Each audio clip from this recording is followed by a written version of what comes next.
Lo que Rusia ha hecho en las últimas 72 horas no es un reposicionamiento, no es un ejercicio de entrenamiento, no es el tipo de movimiento ambiguo de fuerzas que obliga a las agencias de inteligencia a debatir durante semanas antes de llegar a una evaluación prudente por consenso. Es un mensaje deliberado, cuidadosamente calibrado y operacionalmente inconfundible, transmitido en el único lenguaje que el momento actual parece dejar disponible. Y ese mensaje viene acompañado de un plazo, 48 horas. Washington lo recibió, Washington lo entendió, y en este momento Washington se encuentra en una sala de crisis enfrentando la realidad de que el abanico de respuestas disponibles para la estructura militar más poderosa de la historia de la humanidad acaba de reducirse a un conjunto de opciones en las que todas implican costos que ninguna administración estadounidense había tenido que asumir simultáneamente. Esto es lo que ha ocurrido. Las fuerzas rusas, específicamente elementos del 49º Ejército de Armas Combinadas, reforzados por la infantería naval de la flota del Mar Negro y acompañados por un paquete de inteligencia de señales y guerra electrónica, cuya composición explicaré en detalle, se han desplazado hasta posiciones en el lado sirio del corredor de aproximación a los altos del Golán y han establecido una presencia operativa avanzada en territorio libanés al norte del río Litani, situándose en proximidad física directa con el límite operativo del Mando Norte de Israel. Al mismo tiempo, unidades de la flota rusa del Mar Negro, incluidos 2 cruceros lanzamisiles de la clase Slava, 4 fragatas de la clase Grigorovich y un componente submarino cuya composición no ha sido confirmada públicamente, se han reposicionado en el Mediterráneo Oriental en una disposición que coloca a los grupos de ataque de portaaviones estadounidenses dentro del alcance operativo de los misiles de crucero Calibre que transportan esos buques. Y el Kremlin, mediante un canal de comunicación cuyo mecanismo específico no ha sido revelado oficialmente, aunque su existencia ha sido confirmada por 3 fuentes independientes de inteligencia, ha transmitido a Washington una declaración de posición que funcionarios estadounidenses han descrito en conversaciones de fondo con periodistas seleccionados utilizando una sola palabra: ultimátum. Durante los próximos 40 minutos voy a explicarles 4 preguntas que definen absolutamente todo sobre este momento y sobre el rumbo que puede tomar. Primero, ¿qué ha desplegado exactamente Rusia? ¿Dónde lo ha desplegado? ¿Y qué revela la lógica operacional de ese despliegue acerca de lo que Moscú realmente está dispuesto a hacer si Washington no responde dentro del plazo de 48 horas? Segundo, ¿qué dice realmente el ultimátum? ¿Y por qué el contenido específico de las exigencias rusas es el detalle más importante que la cobertura mediática convencional está interpretando mal o evitando deliberadamente? Tercero, ¿qué opciones tiene realmente Washington dentro de una ventana de 48 horas? ¿Y por qué la respuesta honesta a esa pregunta es mucho más limitada de lo que sugieren las declaraciones públicas procedentes del Pentágono? Y finalmente, cuando expire ese reloj de 48 horas, ¿cómo será el mundo si Washington acepta las exigencias? ¿Cómo será si las rechaza? ¿Y cuál de esos 2 escenarios es el que realmente indican las evidencias actuales? Si han seguido este conflicto y buscan un análisis que vaya más allá del lenguaje de las conferencias oficiales para entrar en la realidad operacional que determinará el resultado, suscríbanse ahora y acompáñenme durante este análisis completo. Denle me gusta, compartan este video con cualquiera que esté intentando comprender lo que realmente ocurre más allá de los titulares y dejen su opinión en los comentarios, porque leo cada uno de ellos y enriquecen mi propio análisis. Ahora entremos de lleno en el tema. La primera parte consiste en entender qué ha movido Rusia, dónde lo ha movido y qué nos dice la lógica operacional sobre las verdaderas intenciones de Moscú. La primera tarea de cualquier analista militar profesional cuando evalúa un movimiento de fuerzas de esta naturaleza no es analizar lo que la parte que desplaza esas fuerzas dice acerca de sus intenciones. La tarea consiste en analizar lo que la composición de las fuerzas, la geometría de su despliegue y la huella logística del movimiento revelan sobre sus verdaderas intenciones. Independientemente de lo que se diga públicamente, las palabras son instrumentos diplomáticos. La postura militar es la realidad operacional, y la realidad operacional de lo que Rusia ha desplegado en el corredor de aproximación al norte de Israel durante las últimas 72 horas habla con una claridad que prácticamente no requiere interpretación. El componente terrestre del reposicionamiento ruso gira en torno a elementos del 49º Ejército de Armas Combinadas, la formación que ha servido como principal instrumento de proyección de poder de Rusia en el teatro sirio desde el inicio de la intervención militar directa de Moscú en 2015. Lo que se ha desplazado hacia el norte no es el peso completo de esa formación. Se trata de una fuerza combinada cuidadosamente seleccionada, cuya composición refleja un propósito operacional muy específico. 3 grupos tácticos de batallón organizados alrededor de tanques de combate principales de 90M, la variante más avanzada de la principal plataforma blindada rusa, han establecido posiciones en el corredor comprendido entre Damasco y la zona de aproximación a los altos del Golán. No son posiciones de entrenamiento.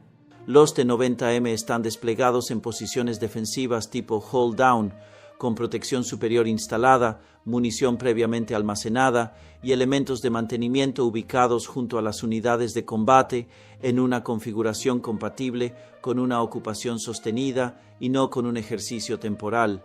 Acompañando al componente blindado se encuentra un paquete de defensa aérea cuya composición constituye, probablemente, el elemento operacional más significativo de todo el reposicionamiento.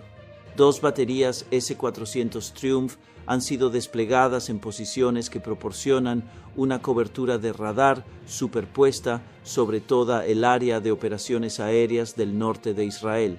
Quiero ser muy preciso respecto a lo que esto significa en términos operacionales, porque es el detalle que cambia por completo el cálculo militar israelí en el entorno actual. El alcance máximo de combate del S-400 se extiende aproximadamente hasta los 400 kilómetros desde sus posiciones actuales en el lado sirio de la aproximación a los altos del Golán.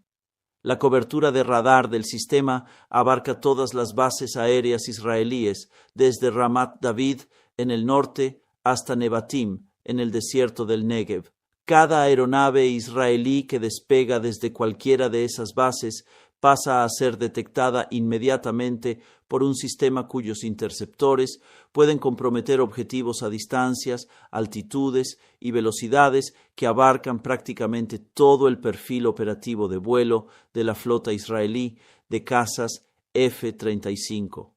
Israel ha llevado a cabo operaciones aéreas sobre Líbano y Siria durante años bajo condiciones en las que ningún adversario disponía de un sistema capaz de amenazar de forma creíble a sus aeronaves en las altitudes y distancias donde normalmente operaban. Esa condición ya no existe. El componente de guerra electrónica del reposicionamiento ruso es el elemento que ha recibido menos atención en la cobertura pública y, al mismo tiempo, uno de los que tiene mayores implicaciones operacionales. Sistemas de guerra electrónica Krasuka 4, la plataforma terrestre de ataque electrónico más avanzada del ejército ruso, han sido desplegados en 2 ubicaciones que permiten cubrir gran parte de la arquitectura de comunicaciones del norte de Israel. El Krasuka 4 está diseñado específicamente para suprimir radares aerotransportados, cegar sistemas de reconocimiento mediante drones e interrumpir los enlaces de datos que conectan a las fuerzas aéreas y terrestres israelíes con sus redes de mando y control. Su presencia en el despliegue actual no es accidental. representa una señal operacional directa sobre lo que podría ocurrir con la capacidad de conocimiento situacional de Israel si la ventana de 48 horas termina sin una respuesta que Moscú considere suficiente. El componente naval desplegado en alta mar completa el cuadro de una forma que transforma este movimiento regional de fuerzas en una declaración estratégica multidominio.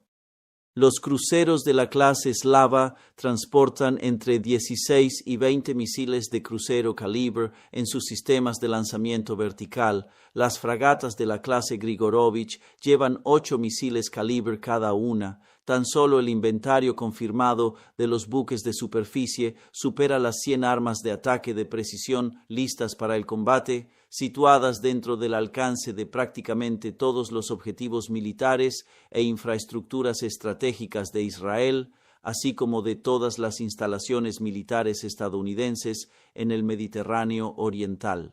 El componente submarino, cuya composición continúa sin confirmarse públicamente, añade una dimensión submarina que obliga a los medios antisubmarinos estadounidenses a operar en un entorno de amenaza que consume recursos defensivos y limita la libertad de acción del grupo de ataque del portaaviones de formas con consecuencias operacionales directas, lo que esta postura combinada comunica a cualquier analista militar profesional es completamente inequívoco. Rusia ha desplegado una fuerza capaz de negar simultáneamente la libertad de operación aérea de Israel sobre su propio territorio septentrional, interrumpir las comunicaciones israelíes de mando y control y lanzar ataques de precisión contra prácticamente cualquier objetivo de la región desde una fuerza naval que opera más allá del alcance de las opciones convencionales de represalia israelíes.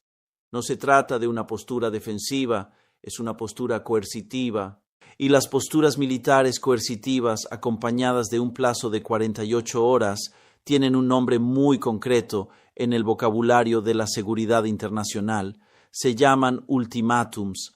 La segunda parte consiste en entender qué dice realmente ese ultimátum y por qué su contenido específico importa mucho más que cualquier otra cuestión de la que se está hablando. La comunicación enviada por el Kremlin a Washington ha sido descrita públicamente por funcionarios estadounidenses con una ambigüedad deliberada que sirve a determinados objetivos políticos internos, pero que al mismo tiempo oculta la verdadera importancia operacional de lo que fue transmitido. Permítanme ser lo más directo posible, dentro de los límites de la información disponible, sobre lo que contiene la declaración de posición de Rusia, porque la diferencia entre la caracterización pública y el contenido operacional es precisamente donde se encuentra la verdadera historia. Según la reconstrucción realizada a partir de múltiples fuentes, las exigencias rusas se centran en 3 condiciones específicas presentadas como un único paquete acompañado por un plazo de cumplimiento de 48 horas. La primera exigencia consiste en un cese completo de todas las operaciones estadounidenses de reabastecimiento militar a Israel a través de cualquier vía de entrega, aérea, marítima y terrestre, durante un periodo mínimo de 30 días. No se trata de una petición para reducir el ritmo de suministro. Es una exigencia de detener completamente la cadena logística que ha sostenido las operaciones militares israelíes bajo los elevados niveles de consumo que ha generado la intensidad actual del conflicto. La importancia operacional de esta exigencia resulta inmediatamente evidente para cualquiera que haya seguido la situación de las reservas de munición y armamento en el frente norte israelí. Un corte de 30 días en el suministro estadounidense bajo las actuales tasas de consumo no provoca un deterioro gradual de la capacidad de combate israelí, produce un colapso abrupto. Las reservas de municiones de precisión, los interceptores de defensa aérea y la munición de artillería de la que dependen diariamente las unidades desplegadas en primera línea comenzarían a agotarse en plazos medidos, en días bajo condiciones de combate activo, no en semanas. Rusia lo sabe, La exigencia fue diseñada con pleno conocimiento del efecto exacto que tendría una interrupción de 30 días del suministro militar estadounidense bajo los actuales niveles de consumo. La segunda exigencia consiste en que Estados Unidos presione a Israel para aceptar un marco de alto el fuego dentro de la ventana de 48 horas. Concretamente, un marco que incluya a Hezbolá como una de las partes con reconocimiento político, en lugar de tratarlo como una organización terrorista excluida de cualquier negociación formal.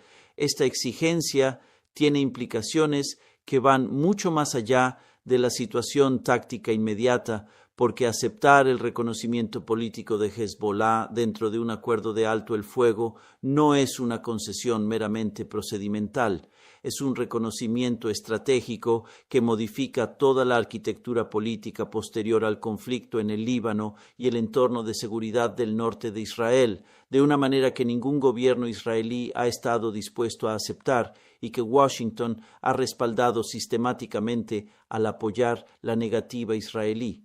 La tercera exigencia consiste en retirar al grupo de ataque del portaaviones USS Gerald R. Ford de su posición actual en el Mediterráneo Oriental y desplazarlo al oeste del Estrecho de Sicilia, sacándolo del área operativa de una forma visible y verificable por los sistemas de vigilancia rusos dentro del plazo de 48 horas.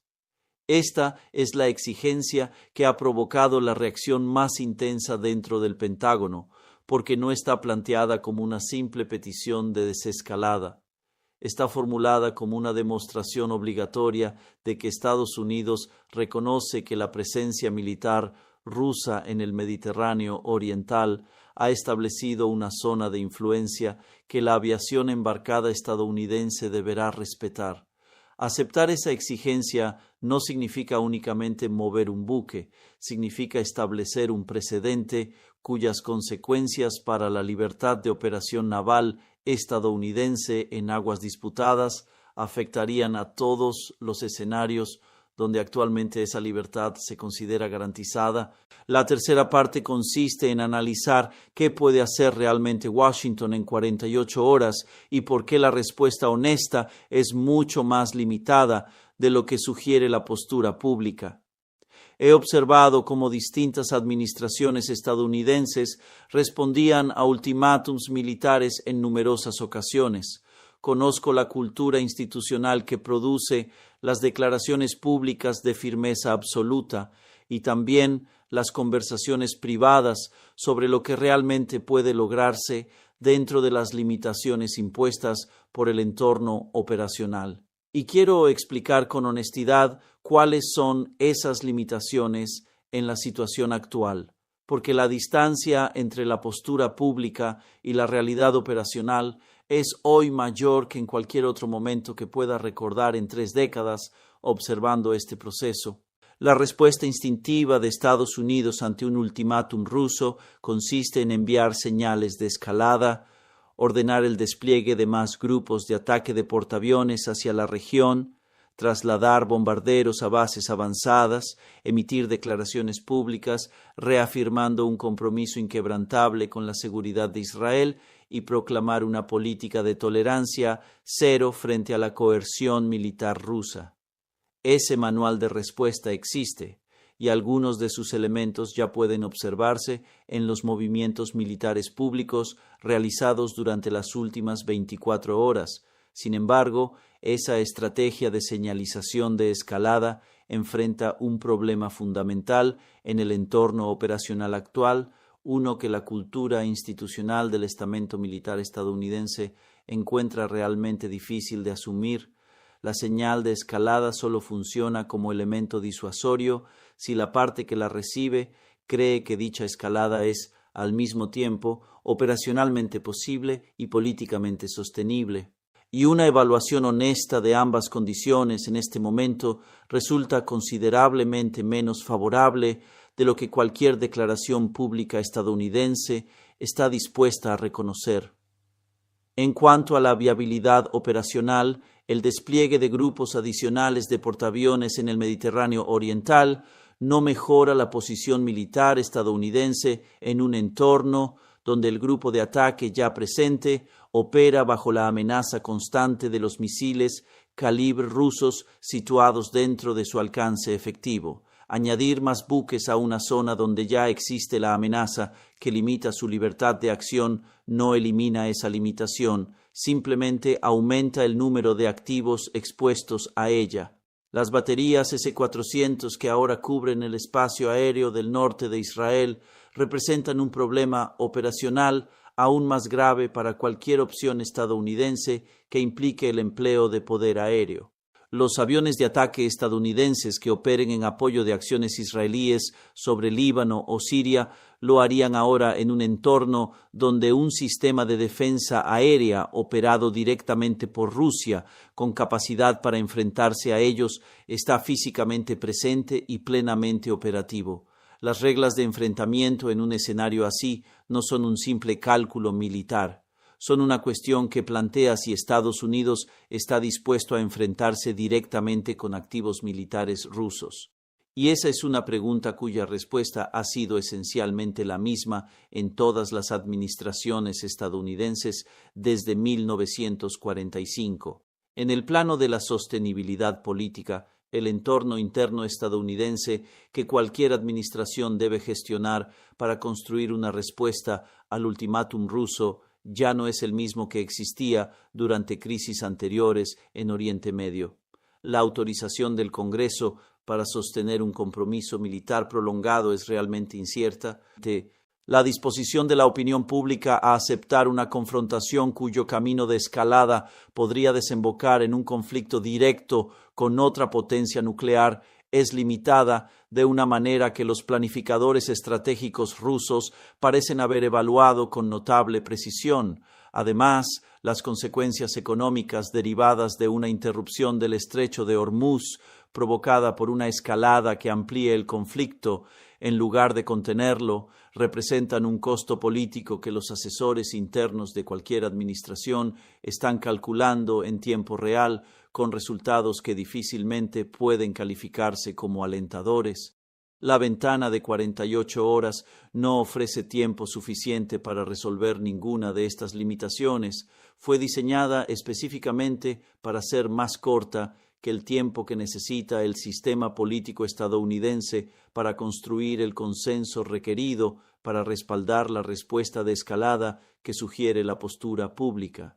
Moscú eligió precisamente ese plazo porque comprende perfectamente cuánto tarda el proceso de toma de decisiones estadounidense y qué resultados suele producir cuando la decisión que debe adoptarse es realmente difícil.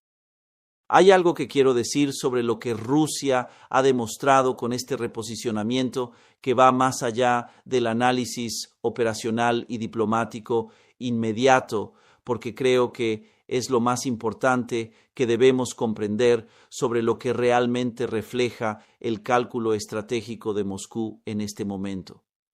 Rusia no desplazó estas fuerzas al corredor de aproximación del norte de Israel porque concluyera de manera abstracta que había llegado el momento de poner a prueba la determinación de Estados Unidos. Las desplazó porque el historial operacional acumulado de este conflicto llevó a Moscú a la conclusión de que el costo de este despliegue, la exposición diplomática, el riesgo de errores de cálculo y el compromiso de recursos que implica mantener una fuerza avanzada en un entorno de amenazas complejo, era ahora inferior al costo de permitir que el conflicto continuara por su trayectoria actual sin una intervención rusa decisiva en el equilibrio operacional. Esa evaluación constituye por sí sola un dato estratégico de primer nivel. Nos dice que la percepción de Moscú sobre la disposición y la capacidad de Estados Unidos para sostener su apoyo a la capacidad militar israelí bajo la intensidad actual del conflicto ha alcanzado un punto en el que una intervención coercitiva directa pasó a considerarse una opción racional en lugar de un riesgo de escalada. Una gran potencia no presenta un ultimátum militar al principal poder militar del mundo a menos que sus estrategas hayan concluido que la probabilidad de éxito del ultimátum es mayor que la probabilidad de la confrontación que podría desencadenar.